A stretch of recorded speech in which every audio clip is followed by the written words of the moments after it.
یہ واقعہ کچھ یوں ہے کہ اسلم سدرا سے کہتا ہے کہ میں سوچ رہا ہوں کہ کسی طرح زبیر کا اسٹور تمہارے نام کروا دوں تاکہ تم اسٹور کی مالک بن جاؤ۔ اب دیکھو، اسٹور پر نیا مال میں نے ڈلوایا ہے، پرانے سارے کھاتے کلیئر کیے ہیں اور جتنا بھی ادھار تھا وہ بھی چکا دیا ہے، لیکن جب نفع آتا ہے تو سب حصے دار بن کے بیٹھ جاتی ہیں۔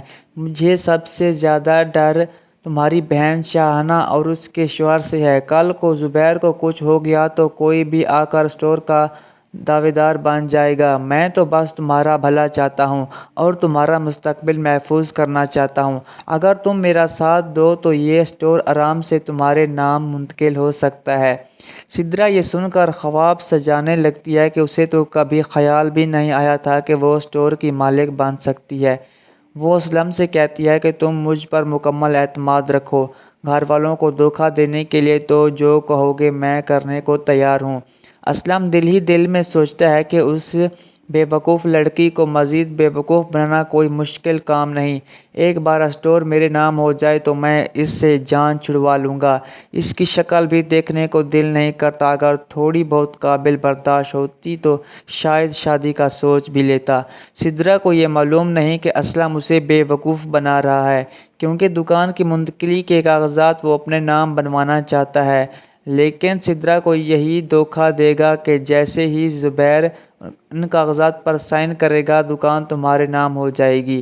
دوسری طرف وزیر کو بھی اسلم کی حرکات مشکوک لگتی ہے اور وہ گہری نظر سے اسلم کو دیکھتا ہے۔ جب اسلم وزیر کو اس طرح بغور دیکھتے ہوئے دیکھتا ہے تو اسے دھمکی دیتا ہے کہ اگر تم نے زبیر کو میری خبر دی تو یاد رکھنا کہ میں اڑتی چڑیا کے پر گن لیتا ہوں اور ان پر کاٹنا بھی جانتا ہوں، اور سختی سے کہتا ہے کہ آج کے بعد نہ تو میں تمہیں زبیر کے گھر آتے جاتے دیکھوں اور نہ ہی زبیر سے رابطہ کرتے۔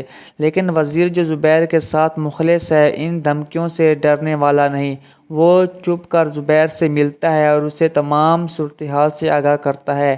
وہ زبیر سے کہتا ہے کہ اسلم کا رویہ اس کے ساتھ بہت بدتمیزانہ ہے اور وہ چاہتا ہے کہ میں تنگ آ کر اسٹور چھوڑ دوں تاکہ وہ دھڑلے سے دو نمبری کر سکے اور آپ تک اس کی خبریں پہنچانے والا کوئی نہ رہے۔ زبیر وزیر سے منت کرتا ہے کہ اسلم کے روپے سے تنگ آ کر اسٹور مت چھوڑنا، کیونکہ تم ہی میری آخری امید ہو۔ وزیر کہتا ہے کہ میں اسٹور نہیں چھوڑوں گا، لیکن اب آپ بھی سختی دکھائیں۔ اسلم روز آپ کے گھر آتا ہے، آپ اس سے حساب ضرور لیا کریں۔ اس بار جب اسلم گھر آتا ہے تو زبیر اس سے سوال کرتا ہے کہ تم نے اسٹور پر نیا مال ڈلوایا ہے اور مجھ سے پوچھا تک نہیں، تمہارے پاس پیسے کہاں سے آئے؟ اسلم جھوٹ بولتا ہے کہ اسٹور بالکل خالی تھا، مجھے نیا مال ڈلوانے کے لیے قرض لینا پڑا، میں قرض میں ڈوبا ہوا ہوں۔ حالانکہ حقیقت یہ ہے کہ اسلم نے اماں کے کنگن اور بالیاں بیچ کر مال ڈلوایا ہے اور اماں کو بھی یہی جھوٹ بولا ہے کہ بالیاں پالش کے لیے سنار کے پاس رکھی ہیں۔ زبیر سختی سے کہتا ہے کہ کل تمام حساب کتاب لے کر آنا، میں دیکھنا چاہتا ہوں کہ کتنا قرض لیا اور کس سے لیا۔ اسلم شرمندہ ہونے کی بجائے غصے میں آ جاتا ہے اور سوچتا ہے کہ اس اندھے سے پہلے کہ دوبارہ حساب مانگے اسٹور اپنے نام کروانے کے لیے جلد کچھ کرنا ہوگا۔ وہ اماں کے پاس جاتا ہے اور زبیر کی شکایت کرتا ہے کہ کیا اسے مجھ پر شک ہے، میں تو اس گھر کا ہونے والا داماد ہوں۔ اماں کہتی ہے کہ میں بھی یہی سوچ رہی تھی کہ اب تمہارا روز آنا جانا ہے، سدرا کے ساتھ گھومنا پھرنا ہو رہا ہے، لوگ باتیں بنانے لگے ہیں، اس لیے کیوں نہ سادگی سے تمہارا اور سدرا کا نکاح کر دیا جائے۔ اسلم شادی کی بات سن کر پریشان ہو جاتا ہے اور بہانہ بناتا ہے کہ نکاح تو کر لوں گا، لیکن رخصتی کے بعد اپنی برادری میں بڑا فنکشن کرنا پڑے گا جس کے لیے فی الحال میرے پاس پیسے نہیں ہیں، تھوڑا انتظار کریں، میں اسٹور پر محنت کر رہا ہوں، جلد پیسے کما لوں گا۔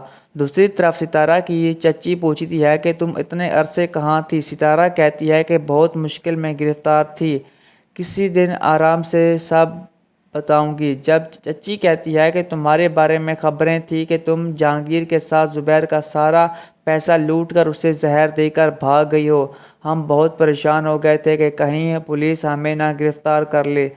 ستارہ کھانسی میں آ جاتی ہے اور چچی سے کہتی ہے کہ لوگوں کی باتوں پر پرواہ نہ کیا کریں۔ لوگ کہانیاں بنانے کے عادی ہوتے ہیں۔ اب میں واپس آ گئی ہوں، سب کچھ ٹھیک کر دوں گی۔ چچی کو یاد آتا ہے کہ ستارہ نے آ کر شوہر کے علاج کے پیسے دیے اور راشن بھی ڈلوایا، تو سوچتی ہے کہ ستارہ اگر گھر میں رہے تو ہم بھوکے نہیں مریں گے، لہٰذا وہ ستارہ کو روک لیتی ہے۔ ستارہ خود بھی جانتی ہے کہ اسے بھی زبیر کے گھر نہیں جانا، پہلے حالات کا جائزہ لینا ہے اور کسی طرح زبیر کو یقین دلانا ہے کہ اسے زہر جہانگیر نے دیا تھا اور پھر اسے بلیک میل کر کے بھاگنے پر مجبور کیا۔ دوسری طرف زینت کو جب شجاع کے ذریعے زبیر کی بیماری اور حالات کا علم ہوتا ہے تو وہ ماضی کے تمام ظلم و ستم معاف کر کے اس کا علاج کرانے کا فیصلہ کر لیتی ہے تاکہ وہ دوبارہ بینائی اور چلنے پھرنے کے قابل ہو سکے۔ ناظرین، اب دیکھنا یہ ہے کہ کیا ستارہ زینت کے آنے سے پہلے زبیر کے پاس پہنچتی ہے اور کیا زبیر اس کی جھوٹی کہانی پر یقین کر کے اسے اپنی زندگی میں دوبارہ جگہ دے گا یا پھر ستارہ کے مکر پر بھی شک کر کے طلاق دے کر اسے پولیس کے حوالے کر دے گا۔ دوستو، اگر آپ کو ہماری ویڈیو اچھی لگے تو سبسکرائب کر لیں تاکہ نئے اپڈیٹس کا نوٹیفیکیشن آپ کو بر وقت ملتا رہے۔ اپنا خاص خیال رکھیں۔ اللہ حافظ۔